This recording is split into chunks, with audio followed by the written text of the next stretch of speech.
And your Titos of Fighting are back. It's been jam-packed. I mean, sobrang ganda na nangyari sa combat sports this week, and we are going to swift through a lot of them. So, first off is the very notable fight lang naman sa UFC that happened was between Derek Lewis and Alexei Oleinik.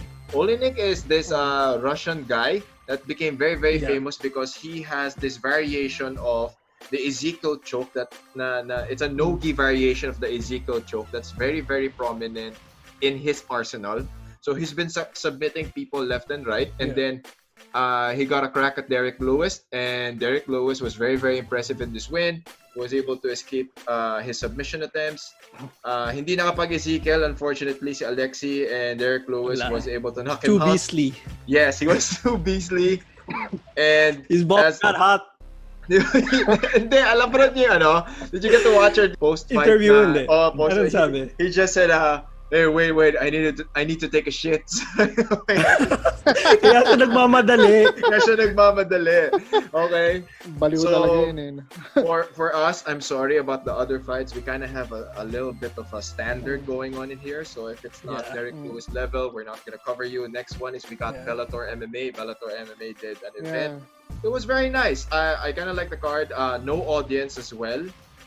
As my co-host would tell me, they did a closed door event, so it was just the fighters, the coaching staff, and the personnel there. What happened with the second installment of Benson Henserson versus Michael Chandler? Wow. Yeah, that was like a head kick to a southpaw switch. So parang nalito si Benderson. He was weirdly stuttering in this fight. Parang he didn't seem to get off much offense. He wasn't able to set up anything. Wala sa sarili. Exactly. That is exactly the statement that we're looking for. He wasn't really much of himself. I do not understand as well. I don't know if it's something that happened in his camp or the amount of preparation. And one thing is notable, Coach. Hindi na yung buhok ni Benderson. Nagpaano siya? Nagpa-braid ba siya? Hindi, naka-braid ba siya noon? Nagpa-braid siya. I think every time he gets braided, he loses. Baka may di ba? May stigma. Yes. Kasi remember, he got armbarred by Anthony Pettis. Naka-braid din yung buhok niya. Naka-braid din siya.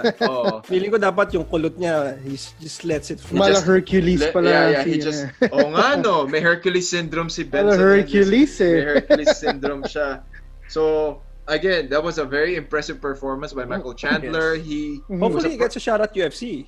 He's been wanting it. Yeah, kasi open agency yata siya, diba? Free agency. Open contract na ba siya? Exactly. So at least ayan. And fun fact for that Bellator fight, Benson Henderson hasn't been knocked out in like 6 years, and that was the first time. Tsaka medyo, if you get to watch the fight again, medyo late reaction ngayong knockout niya, di ba? He got punched. So it was set up by that kick, and then he got punched, and then he got rocked. Face down. He was still in his wits He was still in his wits. Medyo conscious pa siya. Then eventually his hands went down on the floor, and then his face went down. Michael Chandler went in for the kill, and he retained his belt. So congratulations. Seems like he got brained, Coach. Normally when you hit a nerve at the top of the head, it's a nervous reaction. It's probably you hit a button or you hit the right nerve.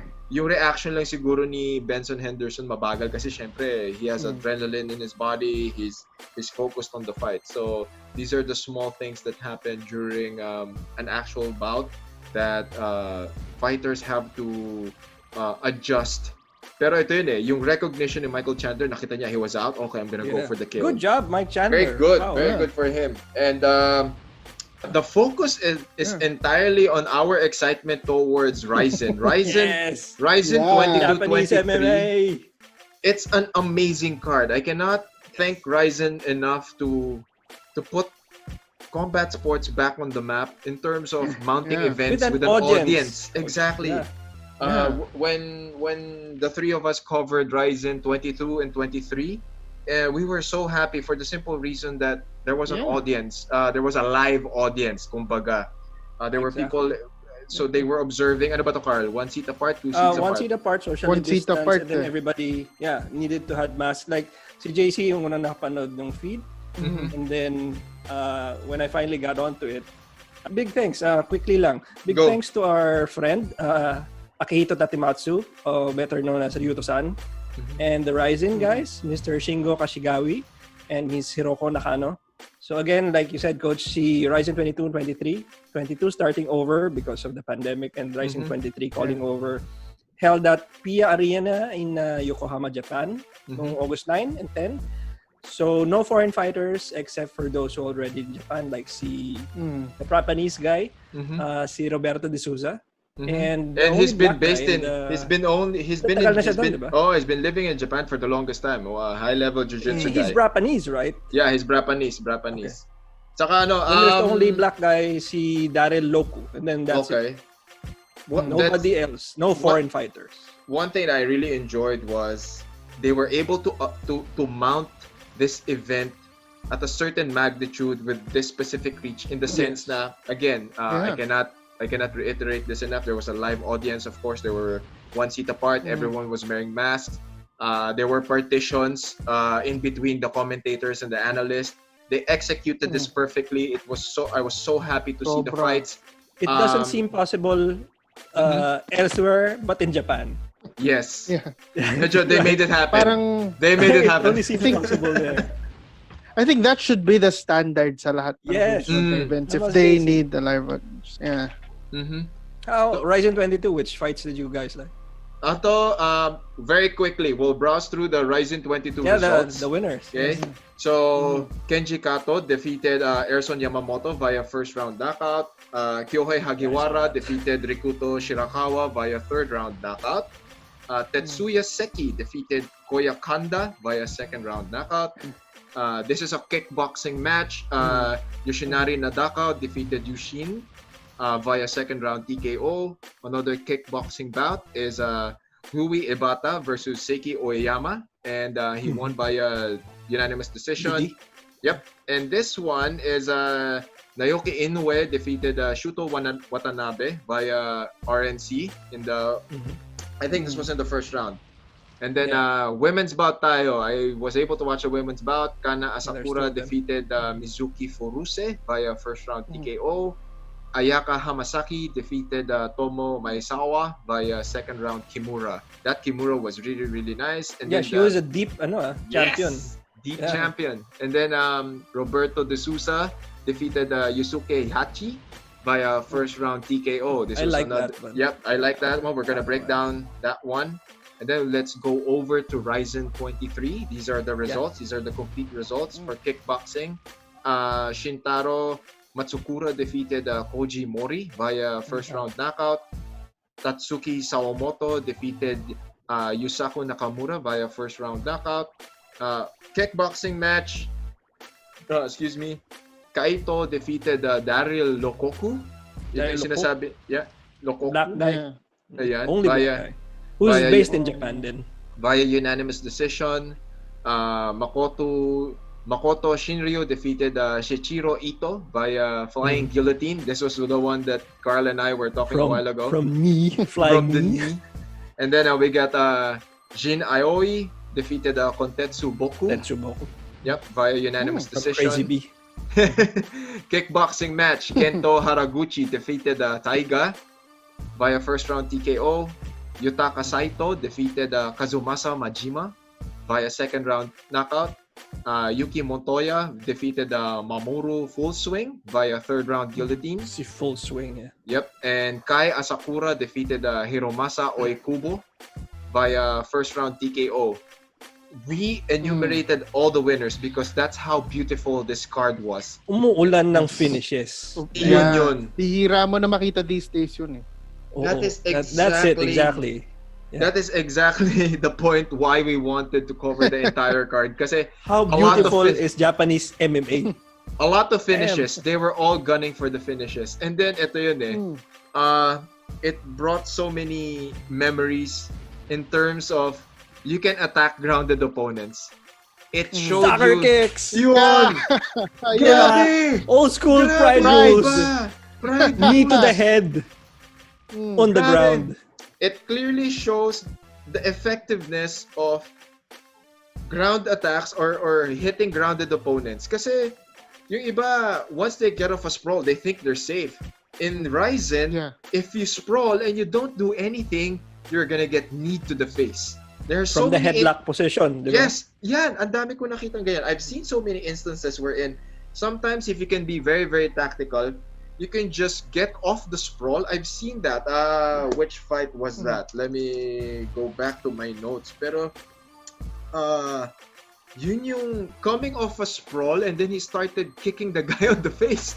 So parang wala na, di ba? God. That's so realistic. That is. Do you guys remember Shogun flying to stamp Minotauro Noguera in Pride? Diba? Diba? Yun yung ano niya what do you call this? Yan. The Kai Asakura demolishing Hiromasa Okikobu in their main event. Diba? It was a lead uppercut by Asakura. It wobbled Hiromasa. And then it set up the flying knee. And then, after the flying knee, he went straight to a guillotine. Grabe yun. Diba? Ay, sorry. Ang tawag dito, it was a lead uppercut leading to a flying knee and then ground and pound. That's how beautiful that's how beautiful that sequence was. Sobrang ganda niya. Ano pa ba yung mga notable fights ko doon? In fairness, si Kai Asakura, he's so underrated. He knocked out Kyoji Horiguchi. And then, after, baka winning streak na siya eh. Tapos si Manel Kape. When he signed to the UFC, naging bakante yung bantamweight nila. So, siya lang yung nakatalo kay Asakura. In fairness, ngayon, now that he's bantamweight kingpin, sky's the limit, I think. There's so uli yung we're gonna be very, very curious who is he gonna defend the title next. And then another match that really caught my eye was Uwe Full Swing versus Yuki Motoya. So I saw that. They were really full swing. It was full swing. So syempre, full swing talaga. As always, it's first round will always be the feeling out each other round. Then round 2 was a little bit more aggressive for both fighters, and then there are more engages. Full swing went full swing in the second round. Full swing, man. Okay. There was really good exchanges, and then Motoya went flying knee. Full swing went for a leg. But ito yun, this was the sequence, I think, in the second or the third round.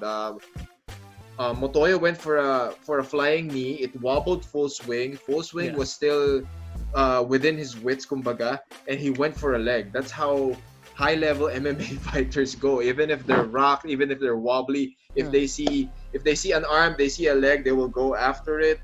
And then went ground. They went into the half guard position, and then Motoya just went for a ground and pound beating. Ano yun eh? And then the third round. Third round was the guillotine win for Motoya. Ito yun eh. Alam ko ito yun eh.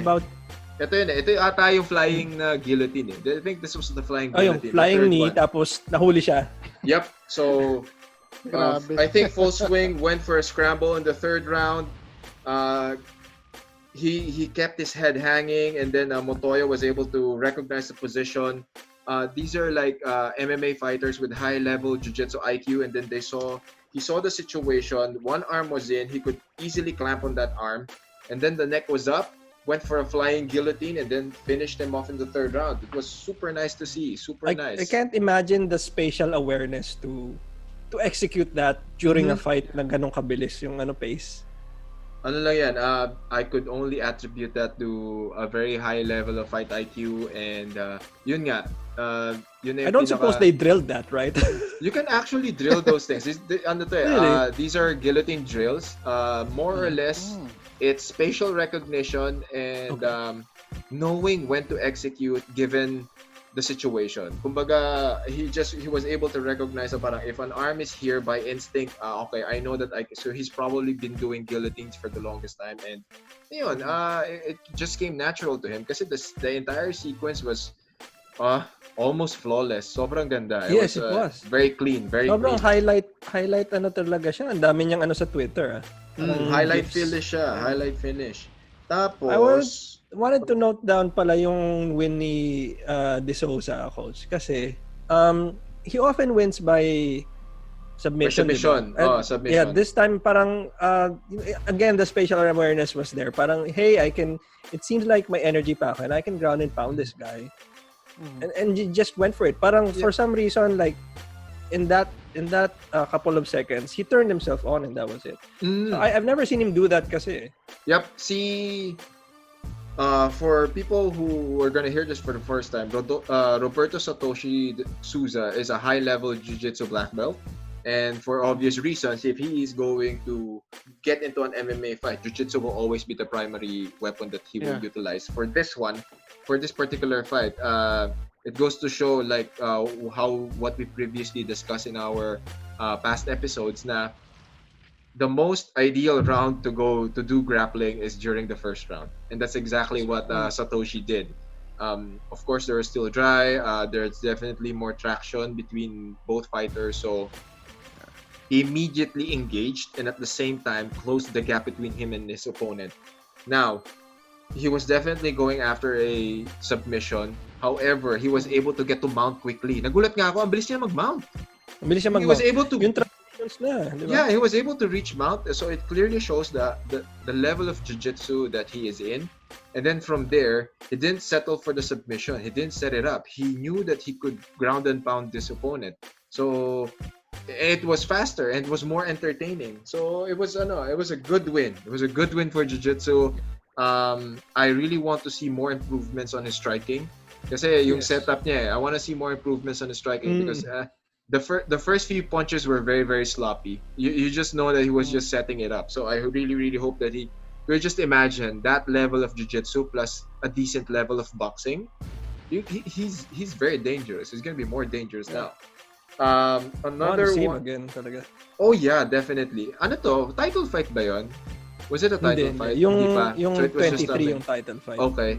Another one is the Mizuki Furuse versus Kana Asakura fight. It was a ground and pound win by Asakura. So it was a ground and pound win by Asakura from the back. So another grappling savvy girl. So they were striking and exchanging in the early parts of their fight, and then eventually he was able to get the back. Now instead of settling for a rear naked choke, she was able to flatten her out, as in like super flat, and then went ground and pound, throwing bombs. Ang ganda. It was so nice to see. Very tactical, smart MMA decision. So he got the win. Sino pa ba yung ano sa akin? I think this is one of the earlier bouts. Rekuto Shirakawa. Rekuto Shirakawa versus Kyohei Hagiwara. Hagiwara won via TKO. Hagiwara won via TKO due to strikes. Wala eh. When I saw the bout, round 1 pa lang, he was technically more superior. He was utilizing a lot of leg kicks. He was doing leg kicks. He was doing calf kicks. He knew that range. He was very, very comfortable with his range. Once he recognized that, okay, I can keep kicking this guy. It's not going to do anything. The calf kicks did their damage. Rekuto wasn't able to put too much weight on that lead foot or that lead leg, and that definitely affected the way he was mounting his attacks. Medyo Shirakawa had his moments. He had good wrestling. He was able to do a lot of body locks, but he wasn't able to capitalize because Kyohei was able to, he had good takedown defense. He was able to manage distance and keep it a striking match. And then the referee just had to step in. I wanted to highlight yung isang win. Like, si Naoko Inoue, he was in the UFC and he fought CJ De Tomas. Okay. Kaya naman pala he looked so familiar. Remember? Sabi ko, okay. Yeah. Noaki So he Inoue. won for Shooter Watanabe. Naka 8 fight winning streak na siya in RIZIN. So it's really not bad. I mean, I'd like to see him improve, but wow. Another thing I wanted to discuss pala. Hindi ko na hindi ko masyadong he defended the takedown tapos nagta-transition lang, he gave his back. Okay. Na-RNC siya ni Inoue. Okay, so at least tawag dito good RNC win for Inoue. Again, this fight was super jam-packed. We were so grateful and very thankful to RIZIN. I was a happy man during that. Thank you RIZIN. The beauty of Japanese MMA, coach, like And then you get these very technical fights. Na parang oh, 'di ba? Ang high level sparring siya until somebody realizes, "Hey, I can win by force." And that's exactly what happened in a couple of them. Oh yeah. And then we were discussing coach, 'di ba? Like how difficult it might be for you if you were reffing. Oh yeah, the ring. Well, actually, resets. It's that's the beauty of having a cage, kumbaga, or hindi naman beauty. That's the advantage of having a cage. Because heads are not gonna pop out, bodies are not gonna go flying outside the ring. But this is also where you see Japanese MMA fight IQ comes into play. Most of the clinches, when they happen, this is something that I noticed, especially from the high-level fighters from Japan. When they go for the clinch, they never go to the ropes. They always go to the corners. They always go to the post. Other than the pag-cage, talagang you push them kasi when the other side. No? Yep, when you go to the cage, when you use a cage, you have the entire surface of the cage to your advantage. Versus when you start clinching in the ring, ano yan di ba? So ano yan you're pressing against ropes. Ropes are very, very movable. And there have been incidents, there were a lot of incidents and there were a lot of resets simply because the limitations of the ropes.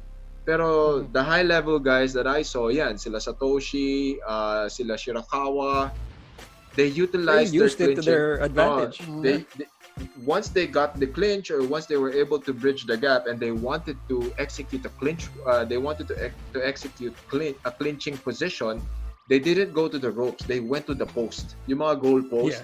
That's where corners they went. sila. Yep, they went to the corners. Yep, ang galing. It was very smart. That's high level MMA IQ kasi you know that there's a bigger surface, you know it's not gonna move, you're not gonna fall off, you can do more clinching there.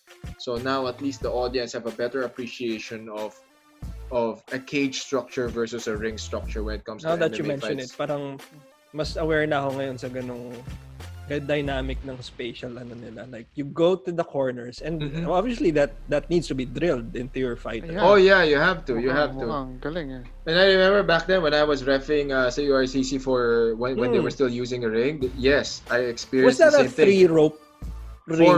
4 rope. Yep. So, pero madalas pa rin lumalabas yung mga tao. Oh yeah, that is the limitation of the ropes. That's why if you remember back then at URCC, they have cage control, ring control people. Because now we are going to manage. Yep, they have to push the fighters inside. They have to make sure that fighters don't fall off, so everyone is safe. And for me as a referee, it's a lot harder to referee MMA bouts in the ring kasi now I have to worry about the fight. Mas pagod ka ba? Oh, I have to worry about the fight. I have to know the resets, and at the same time, I have to manage the ring. I have to manage the ropes of the ring. Kasi I don't want I don't want fighters to win or lose simply because they got entangled in a piece of rope. So So it's is it the same rules you think when you're against the ropes you can't, if you're the fighter like facing the rope and your opponent, hindi mo pwedeng hawakan yung rope? Yeah, you can't hold the ropes. Sa cage, bawal din. Okay, bawal din. Bawal. So you can't use you can't hold the cage, you cannot hold on to the ropes.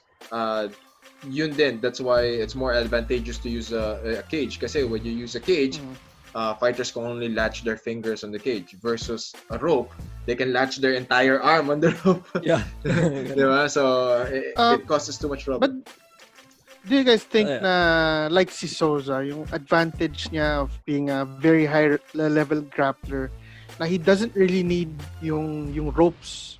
Kasi I mean with this jiu-jitsu competitions, wala naman talagang harang. Definitely nagamit niya yung skill set na yon. That's where years of competition in the jiu-jitsu scene come into play. Definitely they incorporated that in his training. That's why when you see that when he was able to bridge the gap between himself and Yusuke, he immediately went to the corner. And then even before reaching the corner, he already took the guy down. So by the time that he was able to get the takedown, he didn't waste any time. That's where you see the efficiency of high-level jiu-jitsu guys who do MMA. The transition, there's no wasted time.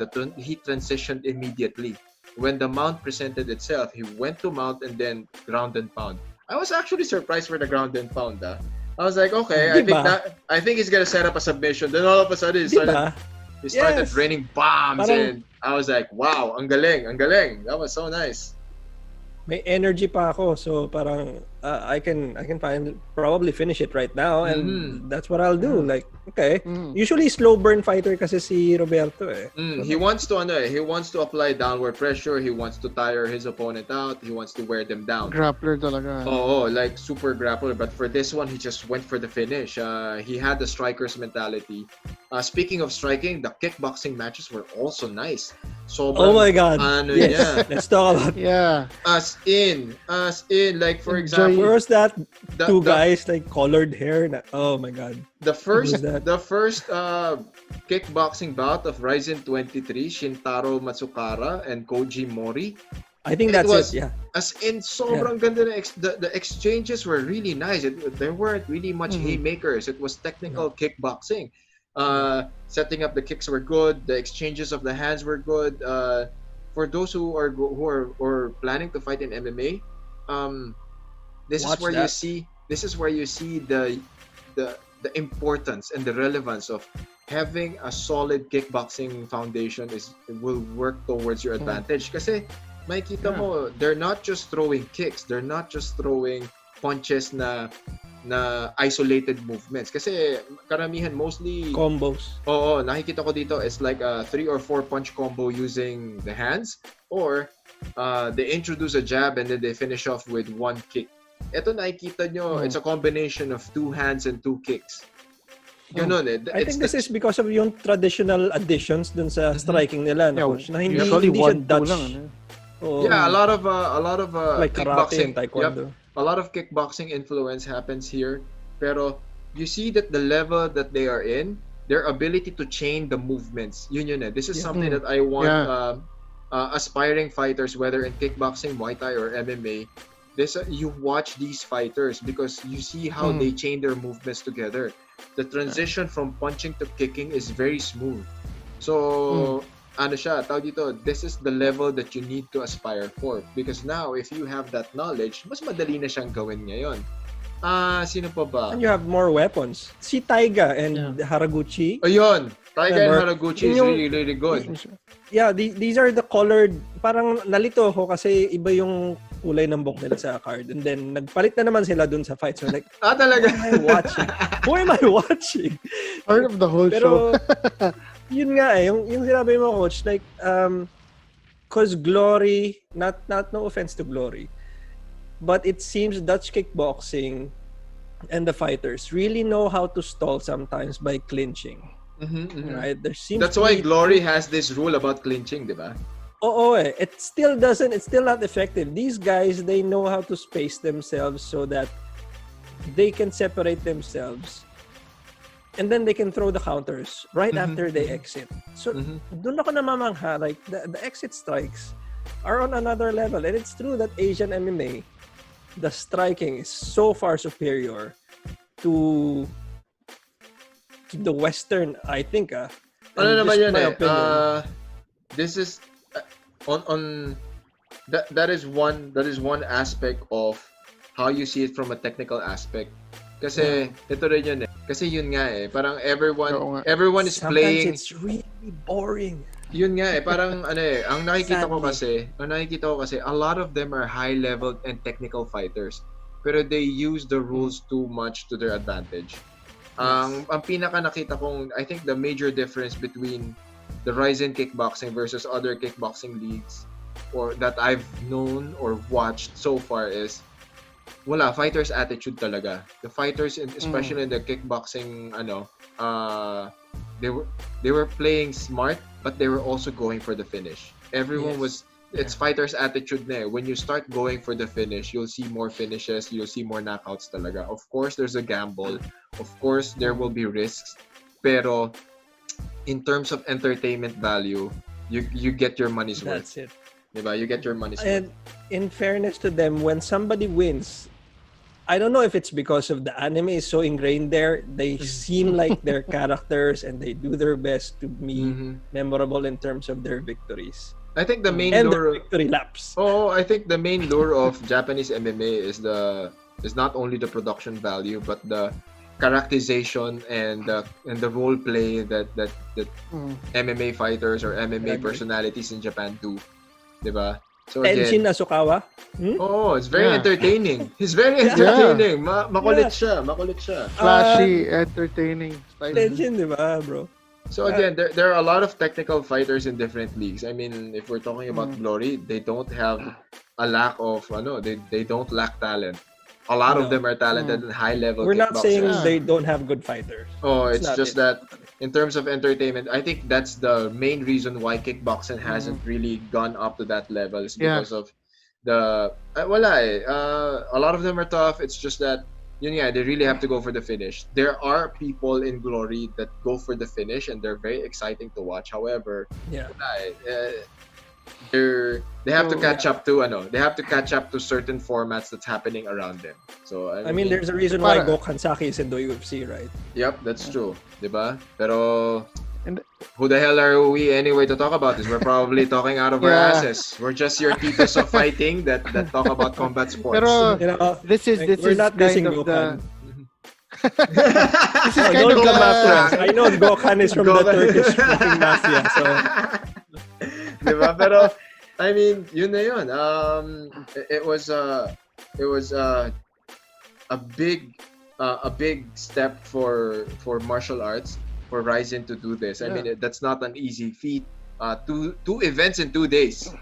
That's fucking crazy. That's with super audience. With My audience. God. And the fight cards, what do you call this? Delivered. The fight cards delivered. Yeah. And ito yung no offense to everyone else, but this is an actual step up on how you should be doing MMA fights even in Asia. Diba? We really mean no offense, guys, but really. But at least this is a it step really that, is. I mean, at least this is something that other promotions can follow. Ito na yung template, guys. Ito na yung standard. Kasi ang ganda eh. Even the way they conducted the post-fight interviews, diba? So there's an announcer and then all the post-fight interviews were remote. You see that everyone was wearing masks. The masks were uniform, so ang ganda niya tignan on the live stream. So let's do this again, Carl, please. Yes. Your list of thank yous. Let's mention them. Thank you to RIZIN. It's a very healthy. We're thankful for RIZIN. So this is the RIZIN and Combat Sports Weekly Partnership Collaborative Effort. Thank you so much. Okay, thank them again, Carl. 22 and 23. Our friend in Japan, Akihito Tatematsu. Thank you, Ryuto-san. Thank you to the RIZIN people for sending us the live stream, Shingo Kashigawa and Hiroko Nakano. We would love to again commentate and analyze your fights. So it is with much gratitude, arigato gozaimasu, for sending us the live stream and allowing us to bring and for us being able to bring it here in the Philippines to and then we get to review it straight out. Right after the event. So JC, final words. So this is our first collaborative effort with RIZIN for the titos of fighting in the Philippines. And so for the Pride fans, here's your closest thing to what it is today. RIZIN rules. Carl. We would love to commentate over it, RIZIN, if you would. There's a pretty hardcore fan base of Pride fans who are now RIZIN fans over here. So we love the spectacle, we love the format, we love the fighters. It's everything that we miss about Pride. We also love Lenny Hart. And then congratulations to all the winners of all the events that happened this week in combat sports. Michael Chandler, Derek Lewis, as always. Derek Lewis will always provide the most entertaining post-fight interview. So go check it out on YouTube or in your favorite martial arts website. I hope he had success. He was able to relieve himself. again, thank you to RIZIN for allowing us to cover RIZIN 22 and 23. Me personally, I love Japan. I go there every year to compete, and it's one of the most favorite vacation spots that I do, and it's the land of martial arts here in Asia. So glad to do this with you guys, and we were able to spread the news about what was happening inside. Pia Arena in Ayun, Yokohama. in Pia Arena, Yokohama. So with that, that was your news update in this week of fighting. So, JC, Carl, and myself, bye-bye.